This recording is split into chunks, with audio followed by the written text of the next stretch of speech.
Welcome to the Foster's Barbershop podcast, where we talk sports, community, and real talk.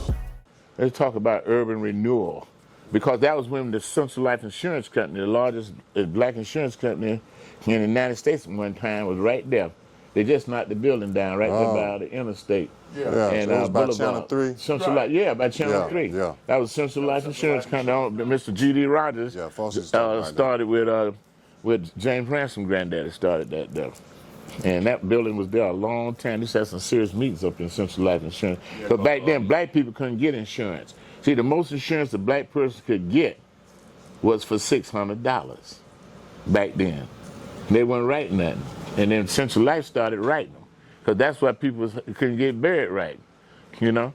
And so then, years later, it took decades later, you could just get a policy for $10,000.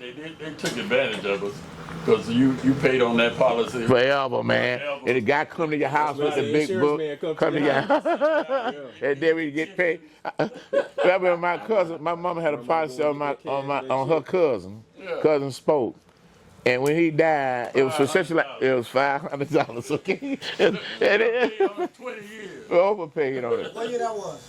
Oh, this. $600. That was back in the early '60s. Black folks couldn't get no insurance.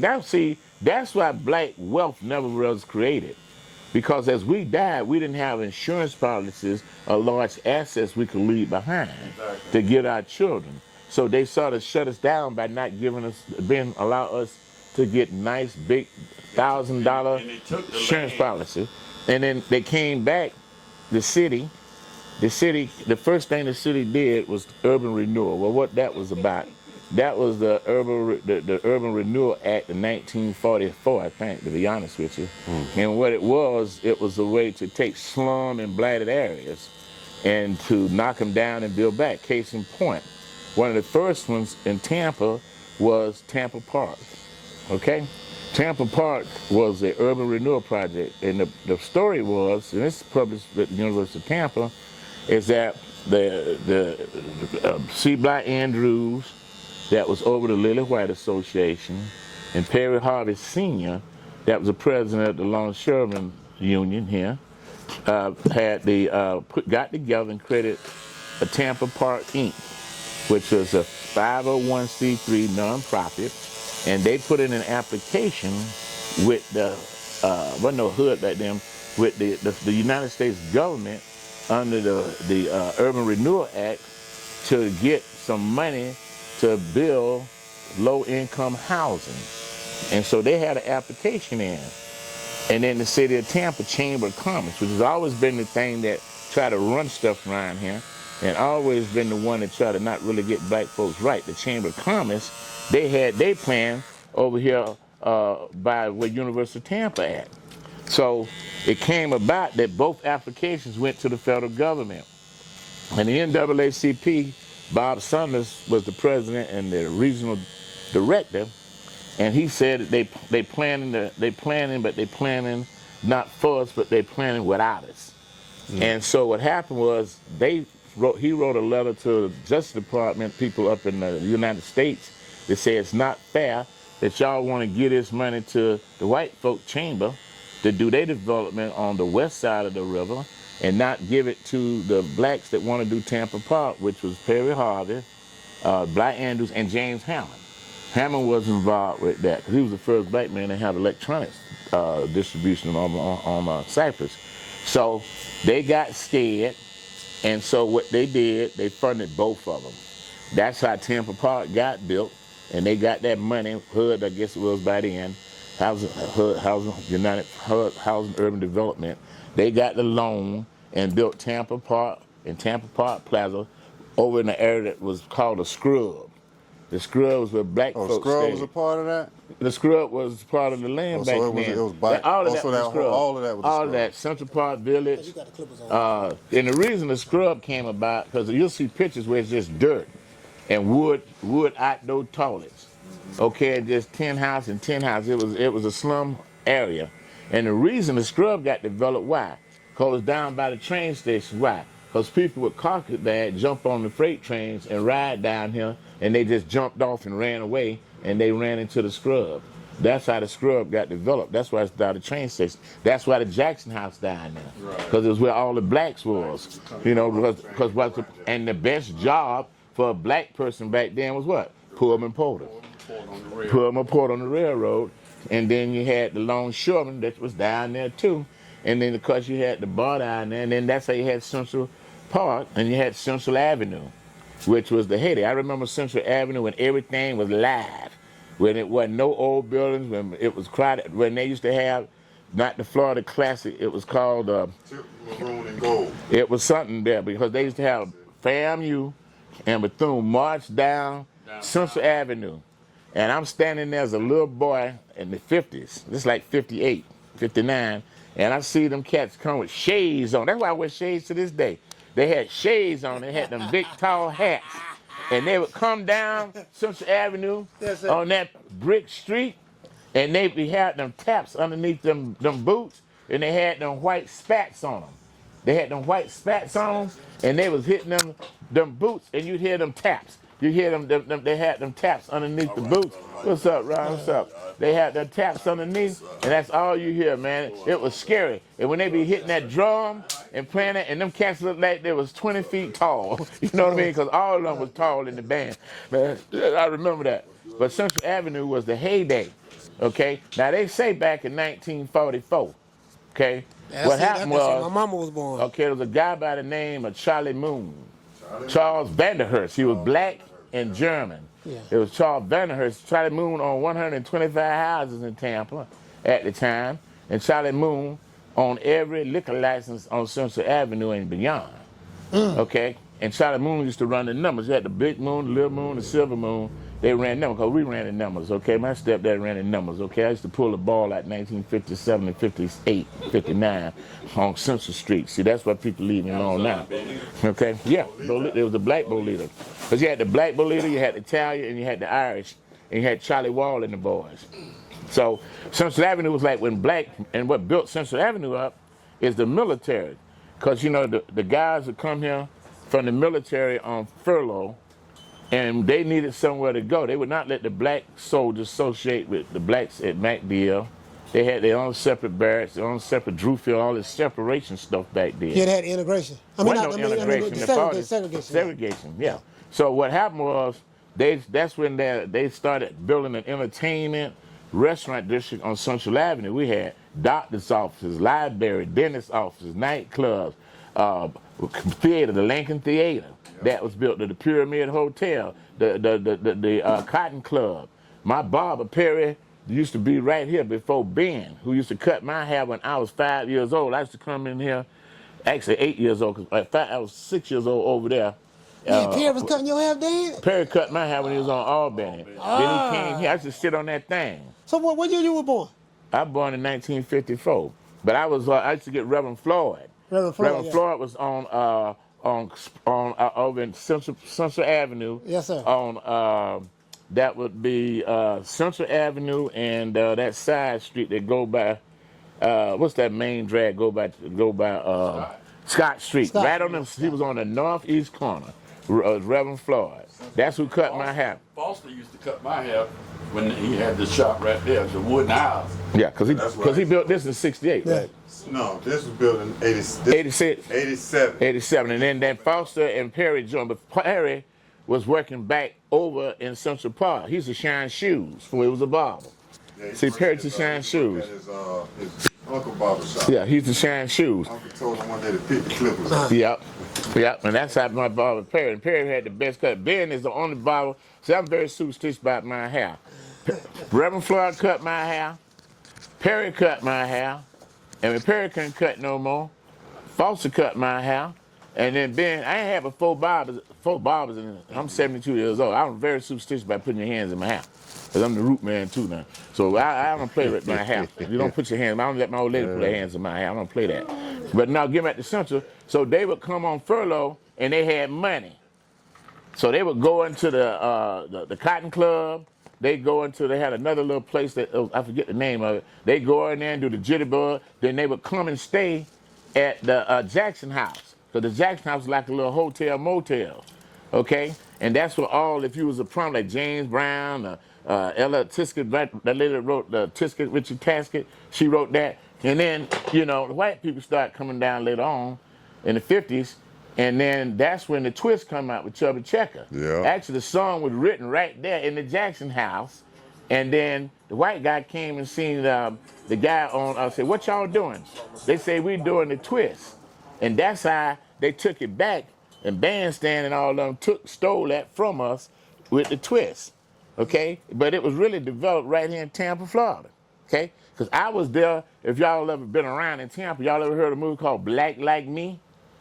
Okay, it was a movie called Black Like Me, shot in 1959, 1960, okay? Well, they shot a scene right on, I'll never forget, I went there, they had all these trailers, all these big cylinder trucks, right there at Miss Frederica Hill Beauty Shop. In the back, they had a guy that had a shoe shine shop, a shoe shine shop. See, shoe shine shop was like a little wood building, little narrow. Jewish Richardson used to have one over there on the Million. Shoe shine shops, y'all don't know, they shine shoes, but you know what else they were doing now?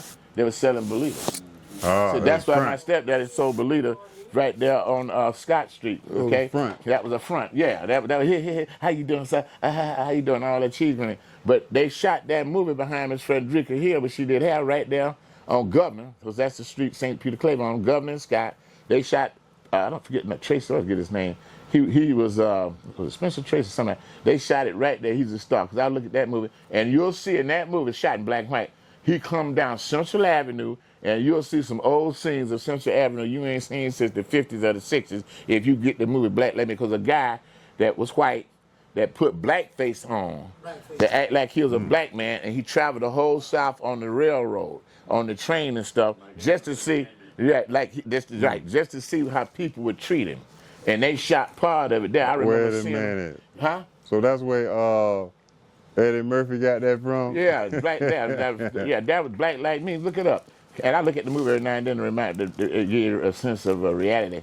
And they wrote the train down, and I remember shooting it there in Central Park on Governor and Scott Street. And I looked at the movie, and you could see old Central Avenue, certain faces. And then we had the biggest thing for us at our age, you had Moses White had his Moses White barbecue and chicken. Had the best thing in the world with Moses White chicken sandwich for 25 cents, 15 cents. You get a breast with some mustard and that chili sauce and some onions. Lord have mercy.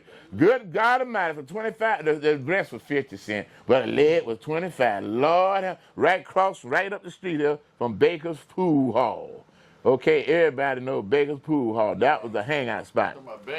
Bexley's. Baker's over at the White Folks. I'm sorry, Bexley's. But remember, Moses White was on Central before he came. Yeah. Right, and they spelled the name two different ways. See, it was C-O-Z-Y on Central Avenue, but in West Tampa it was C-O-S. Oh. So I didn't know that. Yeah, look up that there. They changed it. Yeah. Well, even when Christmas time, even when they had the riots, they threw bricks and everything. But they ain't messed with most white players. They bust everything, set up fire. And you know what else they didn't bust up? Perry and Foster's Barbershop. No, there was certain barbershops there, because that was like that was on Central. Right. Yeah. That particular time, that was more on the east side. Right. When the boy got shot by the police. Right. He got shot crossing the fence in the back. And then you had the other one. They had that other one that was in the 80s on 22nd and Lake. They came on this side too. Yeah, they was on this side. But then that got resolved by the White Hats, with James Hammond and them started the White Hat group, and they had Bobby Wise and all of them there. But one of the things about the urban renewal, Joe, getting back to it, that they took a lot of the old houses and they destroyed people. The houses, some of the houses may have been run down or whatever the case may be, but these people were still living there, which means that was real estate. But they declared them unfit or whatever the case may be. Well, here's what happened. Well, here's what happened. In order to run these interstates and everything else. So the people in the projects was fine because they considered them, well, these poor people, we're going to keep them poor. Right. But see, that's why black wealth in Tampa, that's why we used to own 44 houses, okay? And our biggest enemy was code enforcement. It still is. I mean, I'm a code enforcement expert. We fought the city. Sandy Friedman? Sandy Friedman. I became an That's who I FBI was trying to informant remember her to bust name. the city, man. But Sandy that's what Friedman. killed black wealth in Tampa. See, Central Park was a heyday. We was partying. We had soldiers coming to town. We had entertainment. We had groceries. There wasn't a food there. We had theater. We had live entertainment.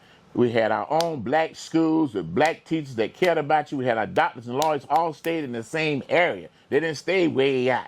Everybody stayed together. It was a nice, unite thing. The worst thing happened to black folks all over America was the interstate. When the interstate came, they would do eminent domain, which means they don't care. And they didn't have to pay you the value of it. Now, we got paid, right? Because my stepdaddy was a gangster. We worked with the mafia. So we got paid. I could show you the actual the abstract for the property that we left. And they did an abstract for where I stay at right now on Palmetto Street in the Scaglione Mafia House. So what happened was certain people got paid and certain people, for one example, when they came through across the street from us on Orange and K Street, they put I never forgot, they put a dotted line in orange, like, a cutting pattern. And they cut that house just like that pattern and put the wall back up at an angle and refused to pay the people for the whole damn house. Okay, refused. So black people lost. Now it would be worth millions and millions of hundreds of millions of dollars, the property lost, because the plan has always been to take the slum and blighted areas and re-gentrify them. You've seen that happen here in West Tampa. We've been re-gentrified right now. My goal is to ungentrify by bringing black people back that's prominent. The first thing we did is brought back black people that couldn't afford to be here. That's why we got down here. We was very meticulous about doing a mixed use. We don't want an Amberlina Green or whatever they had in Chicago as all poor people. That don't work. That experiment didn't work with HUD. Now we mixed use. Although they done robbed Growth Financial down there 3 times. Yeah, I don't know about, they I don't know down about there. that idea. Okay, I know the whole story. I'm going to mess with that. They're down there wheeling and dealing. Okay, I know what's going on because I get reports from everybody. But we're going to clean that up. But the bottom line is that the black wealth in Tampa, the ones that could hold on to the real estate they got it made right now. Because if you just have that wood frame house over there that sold for $3,000, is now worth probably $250,000. That house sitting there, that green one. Go try it, that little narrow lot. You just added. Try to buy it. Yeah. Okay. Zero. So we lost our wealth, and so talking now, getting us back to the park. So urban renewal destroyed the black community in Tampa and all over the United States. The interstate, like Schoolboy saying, destroyed, and it cut right through the path. It divided the north and the south part of West Tampa. You got the interstate there, and it ain't no pretty thing, and it created pollution, so it started giving you cancer and all this other stuff that it brought along with it, because all the cars sitting there island putting off all that carbon monoxide, asthma. That's why black people got asthma and all that. Okay, all the rats everywhere, and then they had the projects. Well, black folks weren't in the projects first. White folks was in there. Charlie Miranda tell you, he used to stay in the projects. Black folks didn't stay there first. They let the white folks go. And them projects brand new, white folks was in them.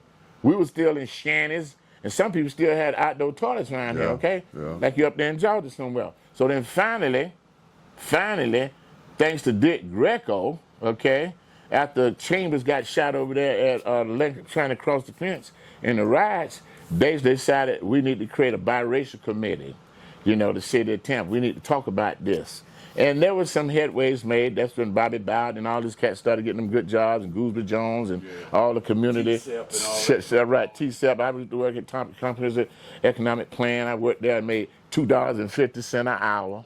But they didn't take no taxes out them $40. And that was $100 a week. And in 10 weeks, you got $1,000, man, to go back to college with. That was the best thing since sliced bread around here. But anyway, so we had programs to train people and all of that. And Tampa's always been programmatic.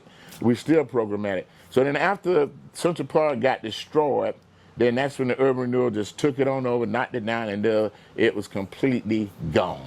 The only thing left was Kid Mason. I don't mean to cut you. Go ahead, cut me off.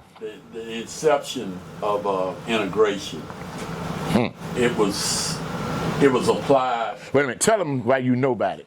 Where you went to high school. Break it up a little bit that way. Well, I went to Blake High School, but I'm talking about even before that. When they said we were going to integrate, right?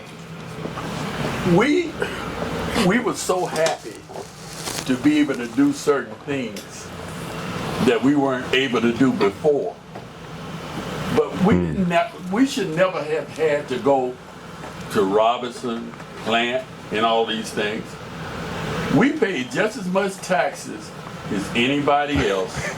Turn it off. Why not put all of those things that's in those other neighborhoods in our neighborhood and just make the playing field equal?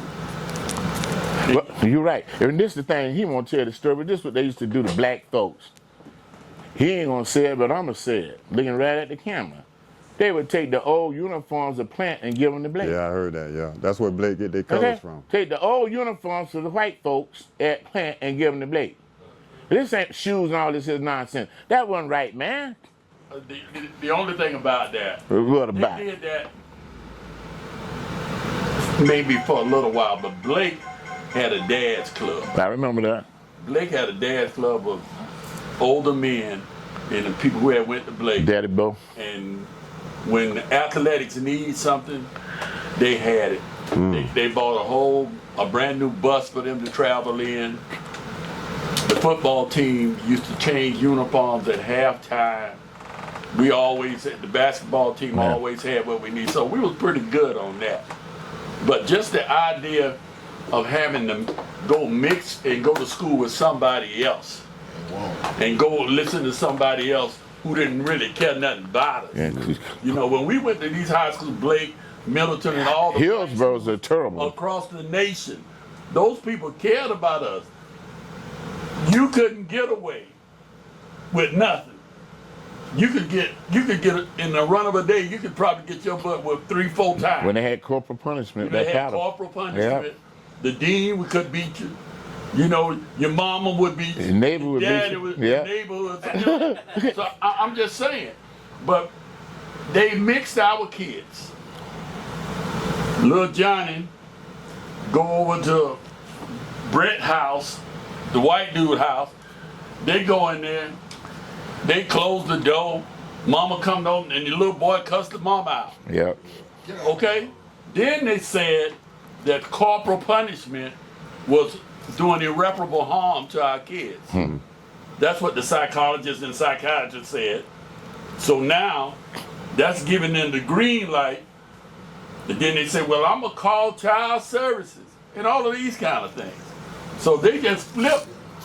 Our kids started seeing how those white kids were acting, and they felt like they were entitled.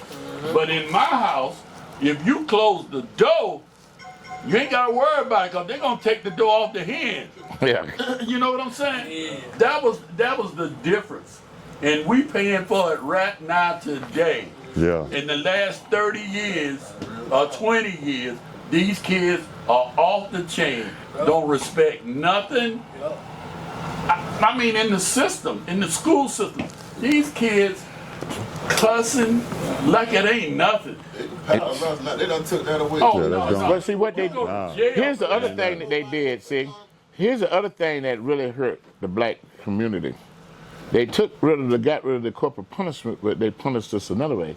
They started giving us Ritalin. They started giving us drugs because we crazy, we ain't right. So they start feeding us with all these and damn getting paid drugs. for it We also. special ed students, and so they done medicated us, and that medication then did us in. Most of these kids not grow up now. It's been medicated. They try to Addict. control the behavior. Yeah, the addict. Single mom, they want a check, man. They willing to get them kids. Yeah, because they get paid. That really? Medicine just to get a check, man. All the kids don't be needing that medicine. No, they don't. All of They don't the need that medicine. all of the fluent black people in this town, who a lot of them have gone on, came out of the projects. Yep. Because the concept of the projects was to, look, I need a place where I can sleep, have a roof over my head and stuff, and let me get myself right, then I'm moving on. Yeah. That's what it was supposed to be. Supposed to be in a hotel, It not a was like condo. that. It was like that for a while. But then here come along, oh, I ain't got to worry about it. I ain't really got to go to work. I get a check. Yep. You know, I got a roof over my head. Yep. I can stay here 30, 40 years. Yeah. Now, you said it. You everybody turned just started hotel into a making it- condo. Condo. Too, when they It's a went to condo. women and told them, you can have a place in the project, No man can't stay. That when they came with 3 strikes and out. Yeah.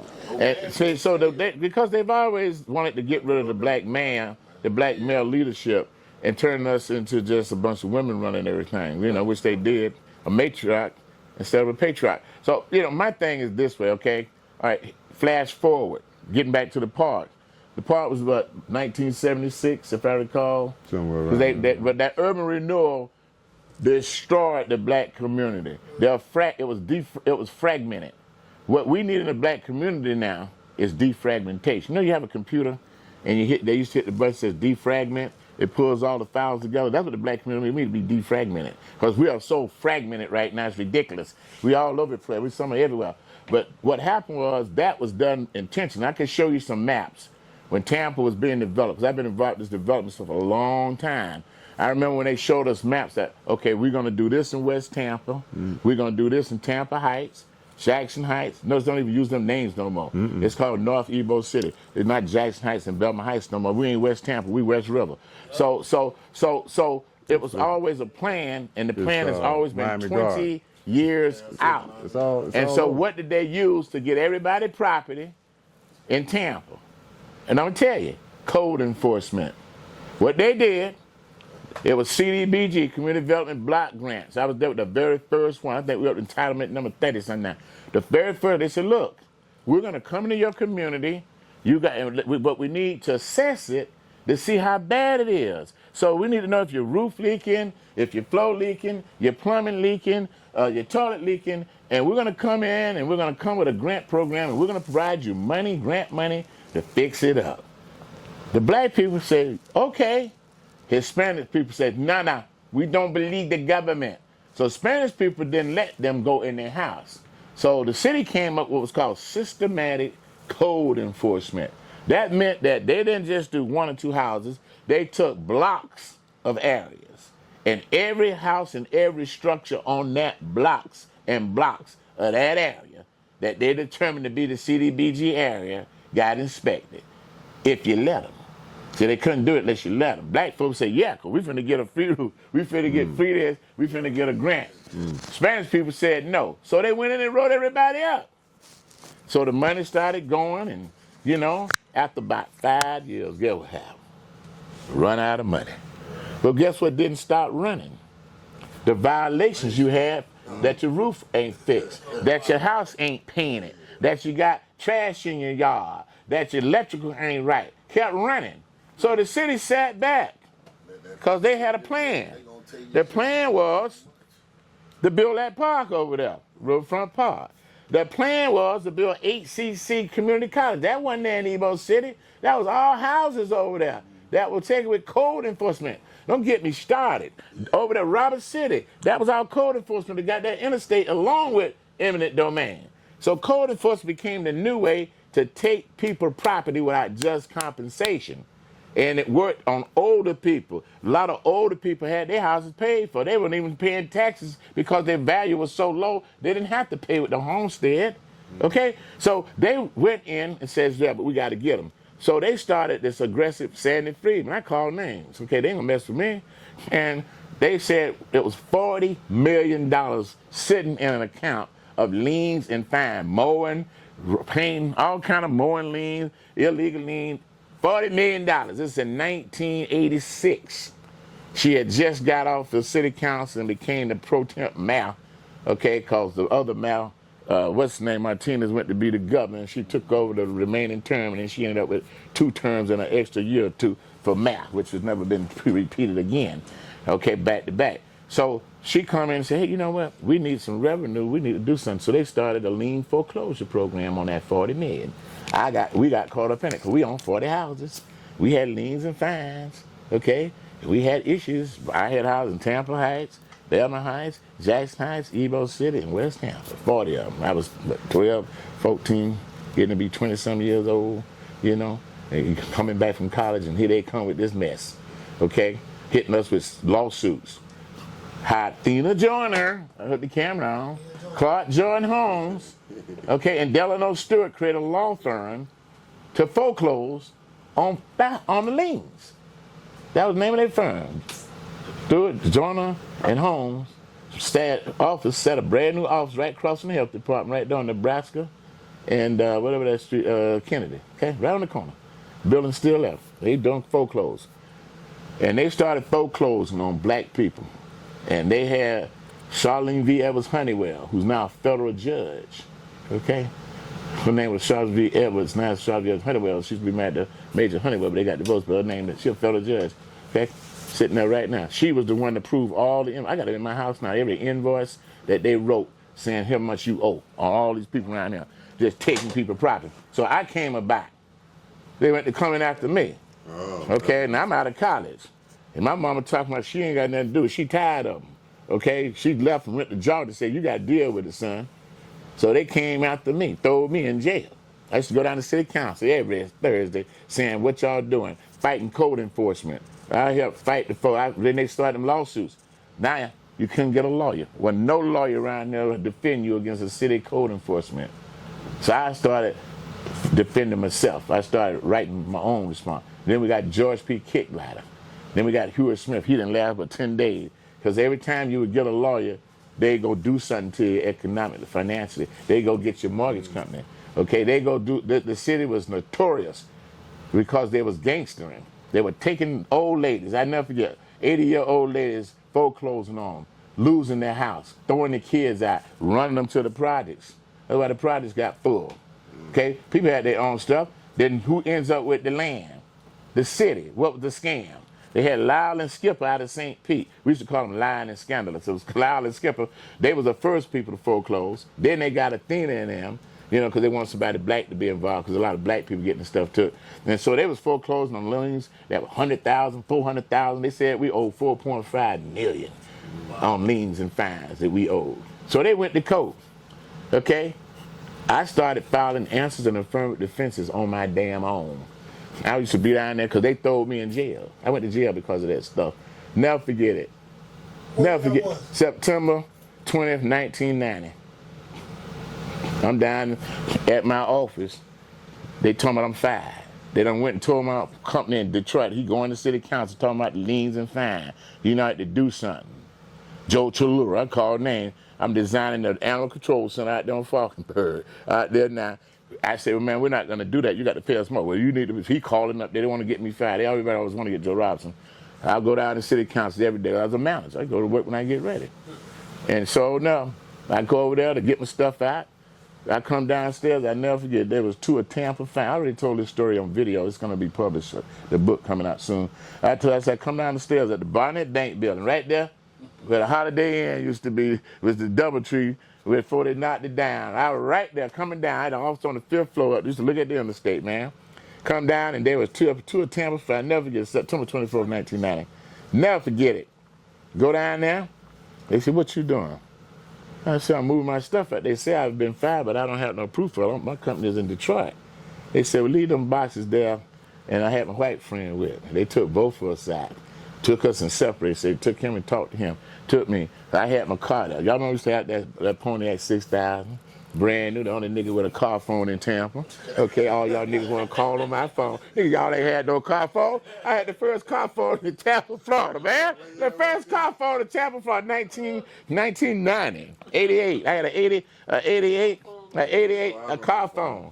88. They didn't have no car. I'm in the car. I mean, in the car, built in the car with hands off. You know, you could talk to the speaker. I had the first car. That bill was costing me $900 a month.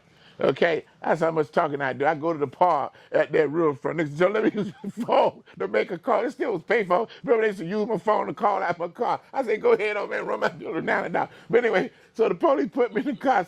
I said, let me call my office. Call it. It was like 12 midnight then. I mean, I got booked at 2 a.m., but it was like 12. They took about 2 to 12. So I'm out there.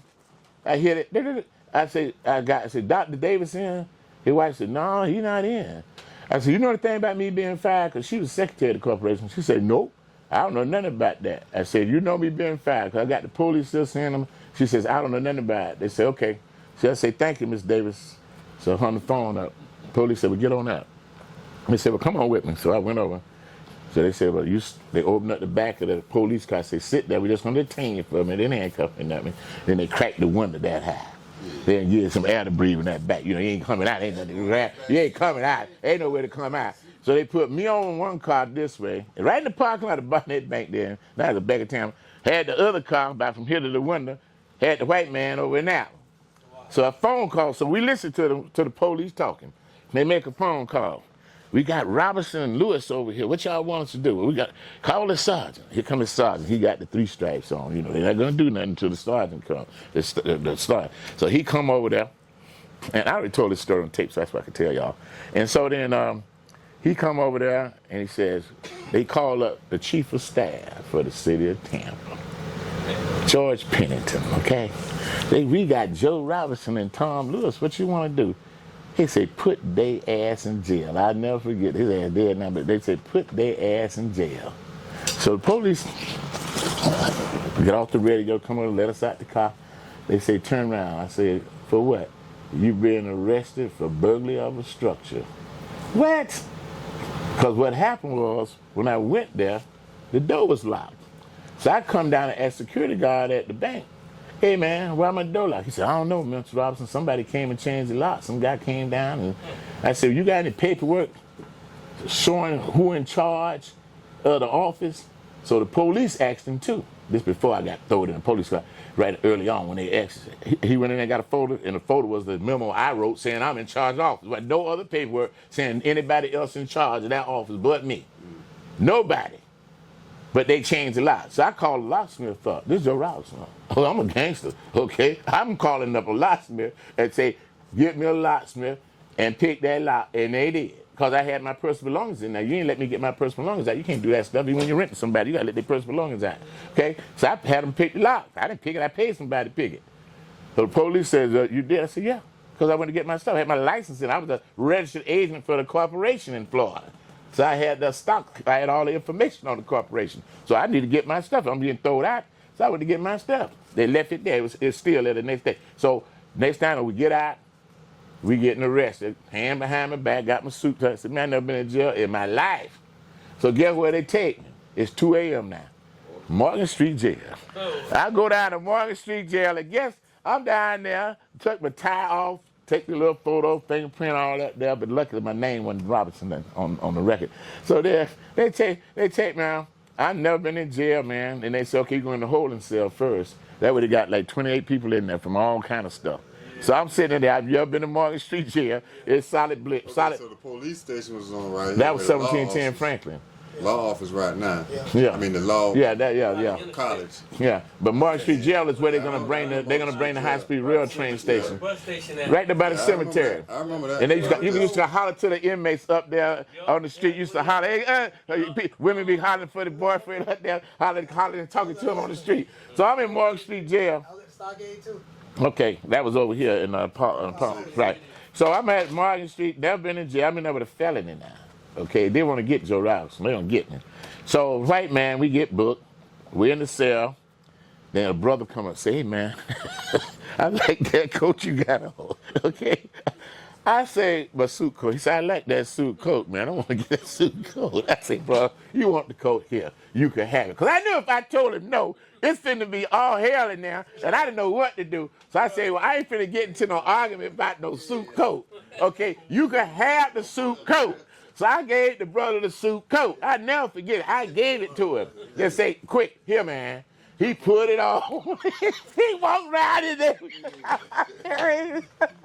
He walked around. It's fitting. It's fitting him good. He walked around my coat. I didn't say a word. I said, I'm not going to get into this, man. Because I've never been in there. I'm just trying to make peace. Because every man pretty much sleeping in that jail at 2:30, 3 o'clock in the morning. Okay, because I know if when they wake up, they're going to be here. But we're in the holding cell. Women put in there. So finally he said, he had about 10 minutes. He come and say, I just want to see if you're going to get to it. Here you go, brother. You can have it. And then that's when they brought us the bologna sandwich. No mustard, no mayonnaise, 2 pieces of bread, and a piece of bone. That was real. I said, that was real what people used to say. So, all right, so we go in now. We got to go to the cell. So, all right, so you go in the room until you do a cavity search. You all line up. Get buttoned and spread your cheeks open. Let's look up the crack. Hey, you done been there? You know what I'm talking. I done been in there. So they do the cabin search. Okay, ain't nothing up here. All right, so now we go to this big room. They got all the mats on the wall. All right, y'all come in here and get one. And guess who I see is the building? They holler, Joe Dawson, what the hell you doing to him? And somebody said, well, Joe, they said, shut up, I ain't talking to you, I'm talking to Joe Dawson. Leon Gallen. Leon Gallen was the best. Leon Gallen said, Joe Dawson, what the hell you? I said, man, it's a setup. The city want to get me because I've been talking about court enforcement. He says, tell you what, get your map. I'm going to come up there. I was on the second floor because that's what felonies are on the second floor. Misdemeanors on the first floor. So I'm up there on the second floor. They got a little catwalk ride now at the 24 gang sale. So I'm up in there. He said, I'm going to come and see you after I get everybody situated. So Leon come up there. They had a pay phone. You get your little 25 cents. You're going to get that one call. They had a pay phone. I called my boss and said, Mom, I'm in jail. He said, well, son. My mom didn't move fast. She said, well, let me see what I can do. I said, let me see what I can do. I'm in jail. I ain't never been in jail. These cats sleeping and laying everywhere. I ain't finna put my mat down on nobody's head. I don't know who finna wake up. And I ain't the fool now. I ain't never been, you gotta say, I ain't never been in jail. All these cats laying around. I know they all up for felony. And when the sun come up, and they went, it's gonna be some hell up in there. And I'm fresh meat too. Come on, man. I'm coming in there. I said, well, I made him a phone call. That ain't do no good. But see, that's how God is. The white boy, he called to try to get himself out. So, long story short, so Leon came up. That's why I tell Gallon, no, I asked Gallon about it. He come up and said, man, Joe, man, why you getting? I said, man, Freeman and them get me, man. They just want me because he said, man, Joe, that ain't right, man. He said, but just hang there, man. Just we'll see what you do, man. But damn, that's wrong. Okay. So then, okay, I'm sitting there, I ain't go to sleep. You ain't going to sleep if you ain't never been in jail before. You got all these motherfuckers in there for to wake up, okay? And I'm in the felony division. So this no shit. I'm in there praying, and I'm getting shit. I'm praying. The white boy, he in the other cell, they got a little divider cell, but we could talk to each other right there. So we talking, and then all of a sudden, I never forget it. It was 6:30 a.m. September 25th. The next day, they come in and Jordan. Cause see, I went into there, Jordan. I had to change my license. See, I got mad and changed my name, but I ain't changed my license because I'm a gangster. So, Jordan. Wait, man, look at me, Jordan. I thought your name was. You know, you get your real name when you go to jail. So I say, Jordan. Let's see what that is. Let's see what's happening. He say, come on. They open the cell. I never get. But white Free Little say, Dad, they gonna let the nigga out first. we both went to jail together. You gonna let the nigga out. So I get out, go down, and he go through a little small, narrow ass hall down the steps. I get there, and they got a bag. They got my wallet. They got my keys. They got my stuff and all that there. I'm crying. Where your coat was? Huh?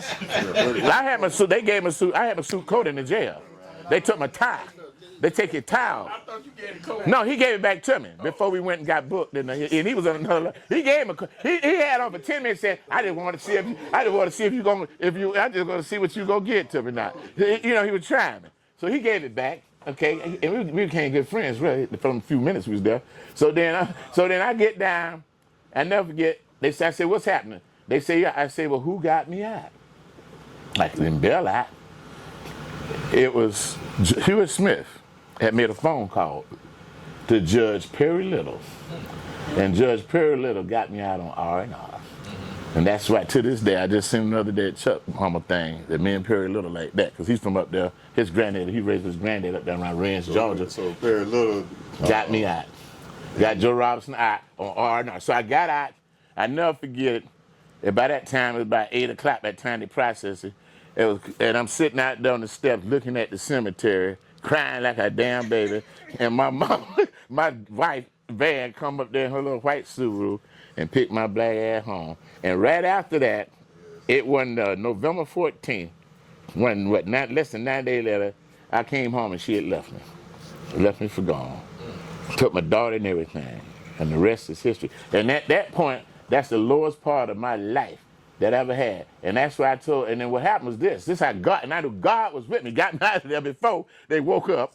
Then, it was like October the 13th, I get a letter in the mail saying that your charges have been dropped because the company failed to prosecute. Okay? Yeah. So I turned around and sued my company for wrongful prosecution. Charles Davis, the one that had you locked in. Yeah. He the one that changed the locks. No, yeah. But then when I had him picked, but then they asked him, did he want to prosecute?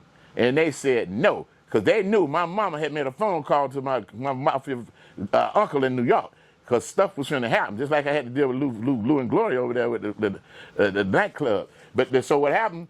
So I got out. I found out and got Andy Padada, Martin Padada, Italian. I always have an Italian attorney, and sued him for wrong prosecution. I got a judgment because they owed me like $10,000 in expenses, which I couldn't collect. So I sued them for it. They never answered, so I got a deficient judgment. I even went to Detroit to try to collect the judge. What's his name? With that Judge Mathis, that court he in now, the same, not him, but in that court, to get my money, and he found he was bankrupt. And then about 8 months later, Charles Davis dropped dead. Messed with Joe Robinson, okay? Messed with Joe Robinson. So then... Yeah, treated us good, though. Yeah. You know, we was at the... See, schoolboy know the party. We used to go to the Boston... We used to go to the Pistons, and we had 4 seats right behind the bench with the bad boys. 89 and 90, and saw both playoffs. With Pat Riley and everybody, even when the Lakers played in the prime game. Okay? Yeah, the first one was at the Palace, and the first year was at the Silverdome and Pontiac, and the next one was at the Palace, 88 and 89, and after that's when Michael Jordan them did the run. We used to go down on... He was there. We used to go to Carl's Chop House and get lobster big as that. Oh, man, get the lobster. See, Schoolboy used to hang with me up there, man. See, he a witness. But so, the good thing you here. So after all that, bottom line, I became an FBI informant, because one day they came up my door. Never forget it. April 15, 1991. They came and knocked on my door. I seen this guy with these guns. They throw that badge on me and says, the FBI. I said, what y'all want? They said, you got some information. We need to talk to you. I already told this on the camera before. They said, yeah. I said, yeah. Don't you put this out there yet, man. And they came in my room. They said, we hear you got information. I said, I got information. I got stuff. So we sat at my dining room table. I had all these documents, all this case stuff, all this public records I got from the city. Because I was living on unemployment.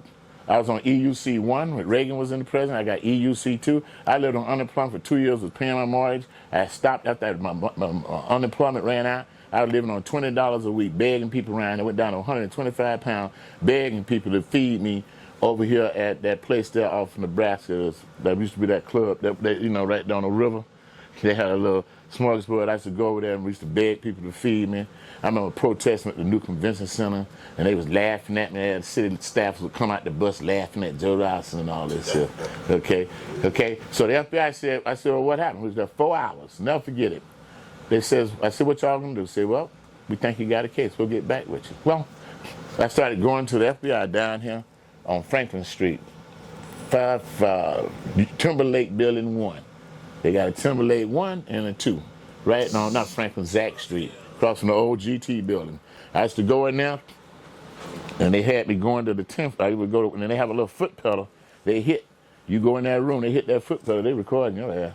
They'll tell you, they hit that foot pedal, they recording you. So I go up there and do the secret knock. I go down the hallway, I never forget it. There was Robbie Williams, my other agent, George Randolph. He had put judges in jail in Chicago. They say, come on in, Mr. Robinson. I look around, there go Fernando Noriega, there go Steve LeBray, there go Chuck. They got all these pictures on the wall. They got all this stuff all over the wall. Wasn't nothing in there but a desk, and, just nothing in there. Just an empty room, really, but they got all this stuff on the wall. They said, you know him? Yeah, what you know about him? Blah, blah, blah. So I tell them, it's okay. So that went on for like several years. Okay? This went on for several years. So then finally I said, they ain't doing the damn thing. So they called me, hey, Joe, we need to see you down in our office. We need to see you right now. So I go down there. I think they're finna do something, right? I go down to Zach Street. George Randolph, he in there. He said, Mr. Robinson, we need to talk. This is just how they talk. We need to talk to your motherfucking ass. That's exactly. I said, man, how y'all talking like that? He said, you ever read the Red Book? I said, no, what's the Red Book? He reached in that steel desk, my old steel desk, grabbed out, there was a red book, red as his shoes, and throwed it at me. I'm sitting there, throwed it at me. Look at it, read it. So I was looking at it. I ain't had the book 2 minutes. He said, you done read it, get back. That's not read. He gave it back to me. So I gave it back to him. I said, now you know the rules of an informant. I said, okay. What that mean? He says, well, you running around here running your damn mouth and telling everybody shit about the FBI, and you don't need to be done. I said, y'all told me I could say what I want to say. Well, yeah, but we need to stop it now because we getting closer. Shut the fuck up. I said, well, my mama said y'all ain't done a damn thing.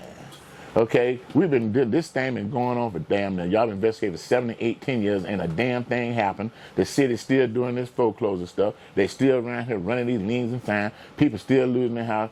He said, and I gave y'all all this paperwork, all this copies I've been getting from the city, buying pen out of the last money I got on the unemployment check. He said, Mr. Roberts, look behind you, sir. I said, yeah, just a bunch of damn steel cabinets that, they got a rod with that lock on them motherfuckers died. Yeah, they ship. And they were just getting ready to move to that new shit out there, down by the beach there, okay, at the end of Cypress Street there. They just was moving that new building down there, okay? I said, well, what's all that? He says, all that documents you done gave us the last 7 to 8, 10 years. I said, yeah. He said, it's in them damn cabinets. He said, well, this is what we're going to do. We ain't going back no damn 15 and 10 years on your shit. We're going to go back 5 years, and we're going to get Steve the Break, and we're going to get Chuck the Money. We got something on him. Now shut the fuck up and just see what happens. And that's when I became an FBI informant. Okay? And been one ever since. Then the NAACP. You're working for him? Yeah. So then the NAACP get into some public corruption. That's what. Well, here's why. So that's what I'm telling you. See, I ain't got nothing to hide. I already said this shit on another video that the West Tampa people doing. So what happened was, they went along. Chuck Looney got 3.5 years in federal prison. Steve LeBrake got 3.5 years in federal prison for dealing with housing. Fernando and them walked. A lot of guys walked. They didn't get them because they didn't want to go back. And the city of Tampa became less taking people's property just to get the property, and then becoming more of a humble code enforcement. Joe Husker, all them gone, cleaned it out and got it down to something reasonable. Started having magistrates, started being a little less onerous, the way they did it. Because Shirley Fox Knowles was on the code enforcement board. She know about it. See, they know to leave me alone. A lot of them was there. So what happened, I got with the NAACP, got to be civil rights. So one time, right before they throw me at the NAACP, they're going to have a meeting. Because the FBI was really close with the NAACP because of civil rights violations. So they get the area super, the agent in charge for the FBI, a lady. They had on this phone, that speaker thing, with the Zoom word and shit, and said, Jarvis Salamine, ma'am, can anybody go around saying they're an FBI informant? The lady said, sir, we neither admit nor deny who's ever been an FBI informant. They said, oh, really? Well, what if somebody's saying it? Says, well, we can't control what somebody say, but we neither admit nor deny. So then they asked her, well, she says, well, and furthermore, we protect them for life. Jarvis looked at me and said, damn, that damn Joe Robinson protect for life. I said, damn right, motherfucker. I'm an FBI informant. You say what you want. They ain't gonna admit nor deny, but see if it's shit real or not. So, lo and behold, when they throw me out, see, Negroes don't believe nothing unless you read it.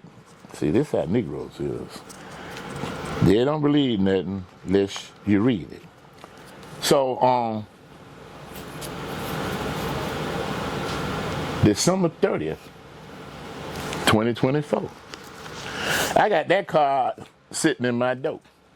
Okay? And on the back of that card, what did it say, schoolboy? Come to check out my complaint. Now, the FBI don't come put a card on your door and tell you they come to check out your damn complaint.